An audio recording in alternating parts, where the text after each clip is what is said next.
Bueno, un tema recurrente, pero algunos dicen que es la hora del debate, es la hora de que la sociedad se exprese. Por un lado, a través de como pueda, de los medios de comunicación, de las organizaciones que decían hacer algún tipo de charlas y obviamente desde el Congreso, que es lo que en definitiva va a determinar una ley. ¿A qué me refiero? Concretamente a la posibilidad de que el aborto sea legal. Bueno, sobre esto siempre ha habido discusiones y ha habido posturas distintas. En este caso hemos invitado a Prudencio Bustos Arreñarás, que es médico e historiador, y a Luciana Barraza, que es de la izquierda socialista y miembro del colectivo De Una Menos. Gracias por venir a los dos. La idea es que tratemos de exponer cada uno su idea. Entiendo que me parece están las antípodas, pero a lo mejor hay puntos en común que se puedan tratar. Pero la idea es que primero, Luciana, ¿qué pensás vos concretamente sobre esta posibilidad? ¿Ustedes están de acuerdo? ¿Están proponiendo también esto de que haya una legalidad en el aborto? Por supuesto, estamos convencidas desde los espacios en los que compartimos, desde la campaña nacional por el derecho al aborto, que ya lleva muchísimos años peleando para que el aborto sea legal en este país. ¿Por qué creemos que debe ser legal? Primero, en primera instancia, porque se realizan más de 500.000 abortos al año. ¿Quién lo dice eso? Perdón.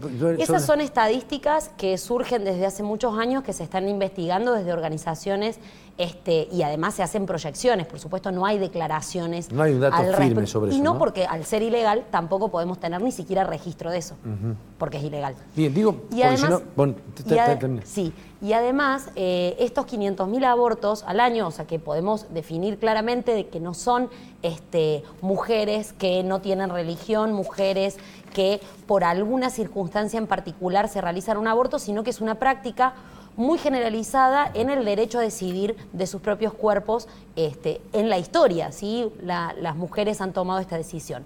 El problema de la legalización no es si se van a realizar más o menos abortos. Acá el problema de la legalización es un problema de salud pública. El problema de salud pública consiste en que de todas estas cantidades de abortos que se estiman en 500.000, hay entre 300 y 500 mujeres que se mueren cada año por realizarse estos abortos de manera clandestina. Ahora, fíjate vos que según un estudio que yo estaba viendo, salió publicado en Infobae antes de ayer, en el año 2017 murieron 43 personas por aborto ilegal en el país. Sí, porque no se registran, porque es ilegal. ¿Sí? O sea, los médicos, en las mejores circunstancias, cuando llega una mujer con una hemorragia y demás, no se registra el por qué. ¿Por qué? Porque muchas veces cuando los médicos lo registran, lo que pasa es de que terminan imputadas, y nos ha pasado hasta en Córdoba, hasta el año pasado, que terminan en cama, internadas y además esposadas. Y eso también es un problema. ¿Prudencio? Sí, yo creo, sí, la estadística es la que vos has dicho, es la que yo conozco, 43 en la Argentina y 1 en Córdoba en 2016. Pero yo creo que esto no puede reducirse a una cuestión estadística. La estadística nos dice cuáles son los números, pero esto no puede estar sometido a la frialdad de un cálculo costo-beneficio. O por lo menos, si queremos hacer ese cálculo costo-beneficio, tenemos que pensar bien cuáles son los beneficios de legalizar el aborto y cuáles son los costos. El costo de legalizar el aborto es, en cada caso, la vida de un ser humano. Y eso es lo que creo que está en discusión y debemos plantearlo en esos términos. Yo creo que esto es una cuestión que tiene un correlato de orden científico. La ciencia médica tiene dos teorías respecto al comienzo de la vida. Una de ellas dice que la vida comienza cuando el gameto femenino y el masculino se unen, se produce el embrión. Eso es lo que dice la Constitución también, ¿no? Eso dice la Constitución, eso dice el Código Civil, eso dice la Declaración de los Derechos del Hombre, el Pacto de San José de Costa Rica. El momento de la concepción comienza la vida. Es una teoría, no es posible demostrarlo a eso, porque, claro, tendríamos que empezar a definir poco qué es la vida. Claro. Pero hay datos fundamentales, es decir, es ya un ser humano, no es un gato o una paloma, es un ser vivo y es un ser humano, que no está desarrollado en plenitud, como tampoco lo está cuando nace, que todavía no puede valerse por sí mismo, no camina, no habla, no puede alimentarse. Es decir, depende de la madre que lo lleve en su vientre. ¿Y la segunda? La segunda teoría dice que el comienzo de la vida se da en el momento en que ese embrión se implanta en el endometrio materno. Y eso ocurre entre el 7º y el 10º día del embarazo. Todo diagnóstico de embarazo es posterior a esa fecha. Es decir, que cualquiera sea la teoría válida de esas dos, el aborto se produce después del diagnóstico del embarazo, o sea que ya hay un ser vivo, un ser que tiene identidad propia, tiene un ADN único, irrepetible, que lo hace distinto a todo el resto de la humanidad. Es decir, yo creo que todos hemos sido alguna vez embrión, hemos sido feto, hemos sido recién nacidos, hemos sido niños, adolescentes, para llegar a ser adultos. Entonces, eso es el proceso de la vida. Y esa vida comienza en esos momentos, en uno de esos dos momentos. No quiero entrar en la discusión de cuál es la teoría, yo estoy por la teoría de la concepción, porque ya hay un ADN en ese momento, ya hay una genética perfectamente diferenciada. Pero estimo que habiendo vida, no podemos hacer que el precio de la vida de un ser humano, para como el ser más indefenso y más inocente, que es un niño no nacido, sea el precio que paguemos para solucionar la tragedia de los embarazos no deseados. Tenemos que solucionarlos por otras vías. Se soluciona por vía de educación, por vía de enseñar a la prevención, es decir, enseñar a utilizar los mecanismos para evitar el embarazo no deseado, para ayudar a acompañar a esa madre que no quiere tener ese hijo y quedó embarazada, para ayudarla después, si no quiere conservarlo, sancionando una ley de adopción que facilite el trámite. Hoy es muy complicado porque hay miles de parejas que ansían tener un niño porque no pueden tenerlo. Pero lo que pasa es que, Luciana, me parece que lo que apunta ella es que lo que intenta es que la propia mujer, quien lleva en su seno el feto, la vida en desarrollo, pueda decidir si quiere tenerlo o no directamente, o si quiere que se siga desarrollando o no. Por las circunstancias que las mujeres eligen, ¿sí? Ser o no madres. Primero, no me parece necesario entrar en la cuestión filosófica desde el comienzo de la vida o no, porque realmente... Pero no es solo filosófico eso, ¿no? Sí, lo científico, claro. Y está no solo esas dos teorías, claro, sino hay otras más que establecen a las 14 semanas, ¿sí? Y también hay otros, como incorporaba previo a la última modificación del Código Civil, nuestro Código Civil, que establecía persona como sujeto de derecho después del alumbramiento con vida, ¿sí? O sea que no se identificaba como persona. Solo para la herencia. Sí, como persona que puede recibir un número de documento, como sujeto de derechos, número de documento, nombre y demás, que al día de hoy permanece en ese momento. Entonces, la discusión filosófica creo que no es el debate. Bien. Creo que el debate acá está puesto en la decisión del propio cuerpo de las mujeres, porque las mujeres no somos incubadoras, porque las mujeres a veces decidimos seguir con un embarazo o podemos elegir no. O sea, a la estadística me refiero es las mujeres siguen eligiendo. Pero no sería mejor y que el no se embarace, problema entonces, es el Estado. Pero no sería mejor que no se embarace entonces para no tener que tomar una decisión. Por eso la campaña nacional por el derecho al aborto impulsó desde mucho antes que apareciera la ley de educación sexual integral, además la anticoncepción, que hoy se siguen restringiendo. No solo educación sexual no se da en las escuelas, ¿por qué? Porque la política pública de los gobiernos provinciales y los gobiernos nacionales que se han dado en los últimos años, la ley tiene más de 10 años y son muy poquitas las escuelas y los docentes que trabajamos del tema porque hace desde el 2007, si no me equivoco, que no sale un solo nuevo material masivo para las escuelas sobre educación sexual. Entonces, no compensa el problema de que las mujeres siguen eligiendo. Hoy, con los recortes presupuestarios, también nos encontramos con falta de anticonceptivos en los dispensarios, con falta de política de anticonceptivos, porque no alcanza con que nos den unas píldoras o porque hay un montón de relaciones asimétricas en la sociedad. Estamos de cara al 8 de marzo nuevamente, que mujeres y varones tenemos que también se ponen en juego cuando mantenemos relaciones sexuales y que los cuidados para evitar un embarazo muchas veces no son en condiciones de igualdad. Es más, en la mayoría de los casos no lo son. Entonces hay un montón de una configuración social en donde a las mujeres se nos ha puesto, ¿sí?, como una tarea mandada, como si fuera la única tarea que tenemos las mujeres para poder realizarnos, el ser madres. Esa es una de las cargas que tenemos, por lo cual el aborto es ilegal. Ojo, acá sí hay que decir la verdad, ¿sí? En la mayoría de los países denominados centrales, denominados desarrollados y demás, el aborto es legal. Es legal de manera voluntaria, entre 12, 16 y 18 semanas, ¿sí? ¿Por qué es esto? ¿Por qué? Porque pueden tener, tienen distintas políticas para prevenir lo que, por ejemplo, previno desde el año 91 en en África, en Sudáfrica, ¿sí? Desde el año 91 que se sancionó la ley de aborto legal, se vaciaron, ¿sí? la cantidad de mujeres que tenían secuelas y muertes por abortos clandestinos. ¿Sí? Eso es a lo que tenemos que apuntar. Una cosa es la decisión del propio cuerpo, ¿sí? Pero por supuesto que tiene que estar acompañado. Nosotras no queremos, en ningún momento dijimos que vamos a obligar a nadie a abortar. ¿Sí? Lo que no queremos es que la ley que nos obligue a nosotras a mantener un embarazo con todos los riesgos que ello conlleva en el cuerpo propio de las mujeres, como para continuarlo. Sí, Prudencio. Yo creo que esto retorna a mi argumento inicial.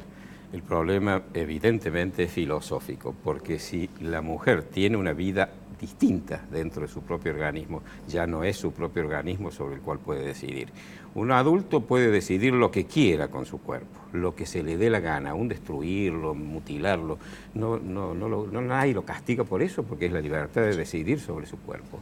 Pero cuando hay un cuerpo ajeno dentro del suyo, ya no está decidiendo sobre su cuerpo. Entonces yo creo que este problema vuelve a ser filosófico y no se reduce a una cuestión de números estadísticos. Por otro lado, a mí hay una cosa que me sorprende, porque si el colectivo de ustedes defiende precisamente a aquellas personas que son vulnerables por estar en un contexto de inferioridad en términos de poder, ¿no le parece que la situación más dramática en este caso para eso es la situación de un pobre niño que no puede ni siquiera pedir clemencia con respecto a la madre que puede tomar la decisión de matarlo? No, porque para mí es un niño. Yo tengo una hija de 16 años y ella fue considerada hija, recibió su nombre y demás desde el momento mismo en el que nació o en el que yo decidí continuar con ese embarazo, ¿sí? Y darle el contenido, la contención y demás. O sea que usted es la todopoderosa que decide si su hija vive o no vive. No, para mí no existe esta concepción de desde la concepción la vida. Hay una pregunta sobre eso mismo que estás diciendo vos. Me pasa a mí, yo he sido padre, no he sido madre obviamente, pero he sido padre, y me hacían sentir los latidos a los 3 meses, a los 4 meses. Digo, ahí hay algo que ya tiene un corazón propio. Entonces, vos decís cuando recién sale, cuando da luz, cuando está el parto, recién es un ser. Pero el ser está adentro. Digo, una mamá que siente el latido de su niño, puede tomar la decisión de decir, no, yo no quiero tenerlo. Si lo desea, no va a abortar. Esa es la estoy discusión. Haciendo la excepción, y esto quiero poner un parágrafo, después preguntártelo, Prudencio, haciendo la salvedad de la excepción de la violación y del riesgo de vida de la madre, que creo que está contemplado en la ley que se puede hacer. No, no se puede hacer. ¿Estás seguro? Sí, absolutamente. Está calificado por el Código Penal como homicidio. Lo que el Código Penal prevé, y muy razonablemente, es la excepción de la culpa. Es decir, puede haber atenuantes o excusas absolutorias que hagan que una mujer en un estado que puede estar por un embarazo no deseado, por un embarazo consecutivo a una violación, una tragedia de ese tipo, pueda no ser castigada, no recibir la pena. Es lo mismo que pasa con el homicidio en estado de emoción violento por defensa propia. Es decir, cuando vos cometes un homicidio en esas situaciones, probablemente no vas a tener la pena, porque estabas en una situación en donde estás exculpado. Pero, o sea que hay que comprenderla esa madre. Yo no estoy siendo juez de nadie, ni pretendo serlo. Pero a nadie se le puede ocurrir ir al juez y decirle, mire señor, mi vecino cada vez que me encuentro me dice cosas que me ponen en estado de emoción violenta. Autoríceme a matarlo. No, decirle juez, perdóneme, usted si lo mata y me comprueba que su emoción violenta, no le voy a mandar preso. Esto es lo mismo, señor juez, o la ley, permítame matar a mi hijo porque mi hijo me molesta, porque no quiero tenerlo. No, me parece monstruoso. Apostemos por la vida, no apostemos por la muerte. No somos dioses sobrenaturales que decidimos sobre la vida de los demás. No podemos actuar de esa manera. Hemos evolucionado. Si no, retrocedemos a la época en que los espartanos, a los chicos que nacían defectuosos, los tiraban del monte Taigeto. Entonces a los chicos que no queremos también los podemos matar. ¿Qué diferencia hay en matarlo cuando está en el seno materno o cuando está afuera?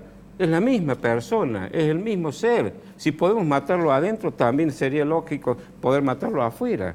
No, por favor, la vida.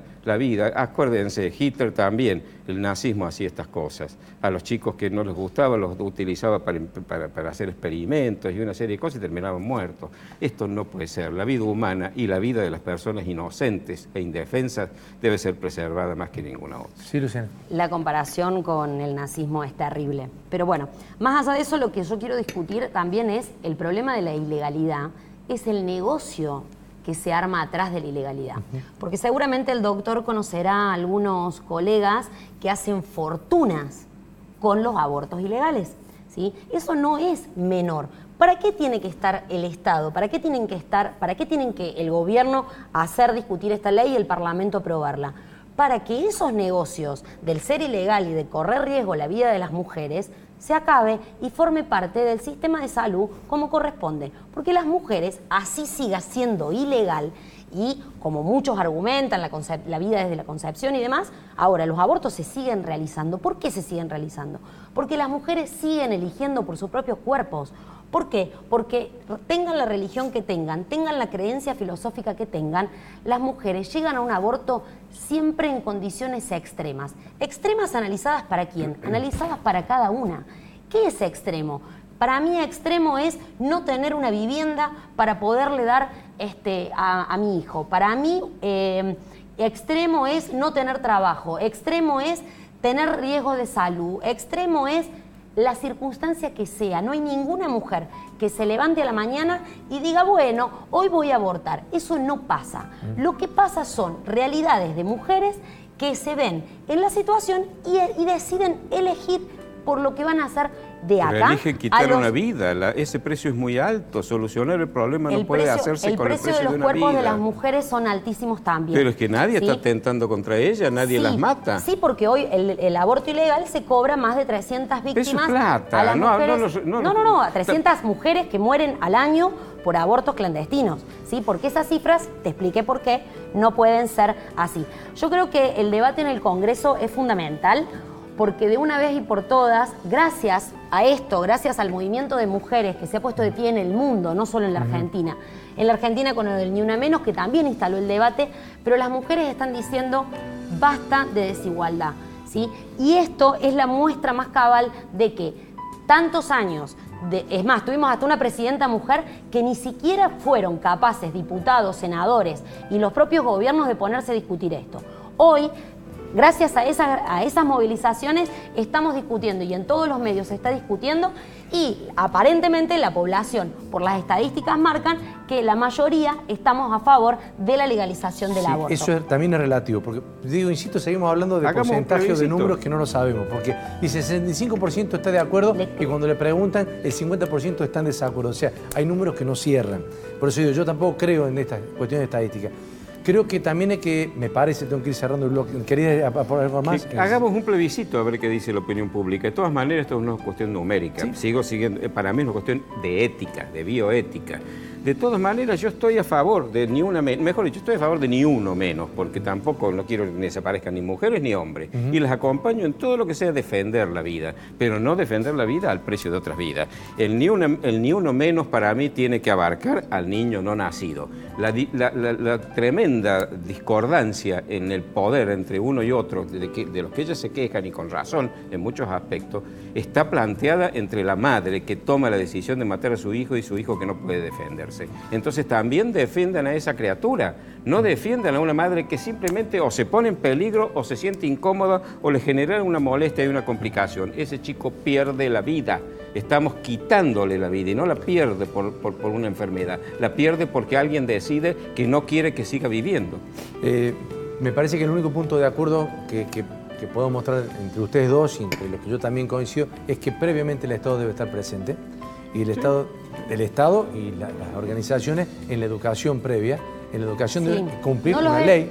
A las personas, a las organizaciones y a los estamentos que opinan sobre la vida desde la concepción, no los he visto muy preocupados en garantizar la educación sexual, en garantizar la anticoncepción. Siempre están preocupados solamente en este detalle, ¿sí? Solamente en la discusión de aborto. En lo otro, ni siquiera han Bueno, ya tiene uno. impulsado y demás. Ya tiene uno. Yo Bueno, como senador voté quiero... a favor y una compañera de mi bloque fue la que presentó el proyecto de modificación de la ley 6.662 permitiendo que se dieran anticonceptivos en los hospitales públicos, que estaba Pero prohibido. Como mínimo. Es Pero decir, como mínimo. Bueno, Está bien, ese pero- mínimo, Pero ese es de mínimo lo base. conseguimos. No sé qué habrán ¿Cuánto conseguido ustedes. Lo conseguimos las mujeres luchando. ese mínimo, no lo consiguieron los perdón, senadores. luchan los Yo lo militares, yo no lucho. Yo creo que para conseguir cosas no hay que luchar. Luchar es derrotar a otro. Yo creo que basta de lucha, trabajo. Trabajemos para conseguir algo, no luchemos. Porque cuando luchamos estamos perjudicando a otro. Luchar, salir a la calle, a impedirle a la gente circular, a arruinar los monumentos históricos, los edificios, a gritar obscenidades y a decir cosas que son gritos de guerra, como por ejemplo muerte al macho, o no quiero que me respeten, quiero que ardan, eso no ayuda. Trabajemos en conjunto. Si queremos todos trabajar por el bienestar general, pongámonos de acuerdo en las cosas en que lo estamos y en lo que no debatámoslo respetuosamente, pero no agrediéndonos. Basta de lucha, trabajo, esfuerzo. Prudencio y Luciana. Lo último. Lo último que digo. La diferencia Lo de último, porque tengo que ir al corte. discutir o no la ley es, esta ley no obliga a nadie a abortar. No obliga a ninguna mujer a cambiar su decisión. Pero te permite lo tener que, la decisión. me permite tener la decisión, que ya por la vida de los hechos las mujeres lo hacen, pero no me pone en situación de completa vulnerabilidad cayendo a las manos de cualquiera para poder hacer un aborto. Gracias, Luciana. Prudencio, muchas gracias como siempre. Nos vamos a la pausa. Quédense, hablamos de un temita más tras los auspicios.